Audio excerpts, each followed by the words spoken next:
కరీంనగర్ జిల్లా కొత్తపల్లి మండలం ఎలగంతుల గ్రామంలో పర్యటించారు ఆర్టీసీ ఎండీ సజ్జనార్. గ్రామంలో అతి పురాతనమైన మహమ్మాయి దేవి ఆలయాన్ని సందర్శించారు. ఆలయ అర్చకులు ఆయనకు సాదర స్వాగతం పలికారు. ఆలయంలో అమ్మవారిని దర్శించుకుని ప్రత్యేక పూజలు చేశారు సజ్జనార్. అమ్మవారి విశిష్టత గురించి ఆలయ అర్చకులను అడిగి తెలుసుకున్నారు.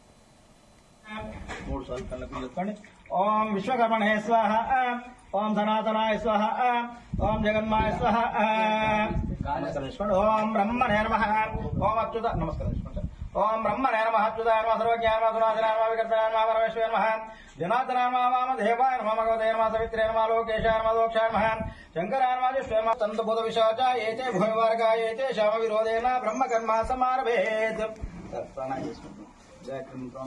ओम भोम ओम भुवं ओम सुभं ओम महावंदना ओम दभावं सत्यं ओम दत्तवितुर्वरेण्यं अर्घो देवस्य धीमहि यो स्वाहा स्वाहा स्वाहा गुरुस्वामी सकलाराधनेः संपूर्णः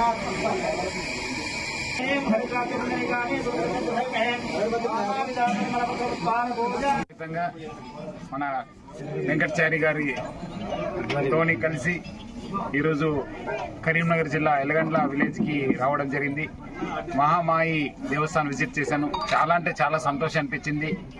వెంకటాచారి గారు ఇక్కడున్న లోకల్ అయ్యగారు అందరూ కూడా కలిసి ప్రజలందరూ కూడా కలిసి ఈ ఒక్క టెంపుల్ గురించి వైభవం గురించి ఇతిహాసం గురించి కూడా చెప్పారు. చాలా సంతోషం అనిపించింది. ఇక్కడ పూజలు పురస్కారాన్ని మళ్ళీ హోమాల్ని కూడా చేశాను.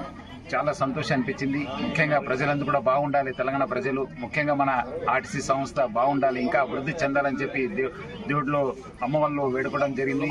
సో ఇక్కడ ఇంకా ఈ టెంపుల్ చాలా మంది వస్తున్నారని చెప్పి తెలిసింది. ఎందుకంటే ప్రతి అమావాస్య పౌర్ణమ రోజు ఆల్మోస్ట్ ఒక 300 నుంచి 500 మంది వస్తారని చెప్పి తెలిసింది. డెఫినెట్లీ ఈ ఒక దేవస్థానం ఇంకా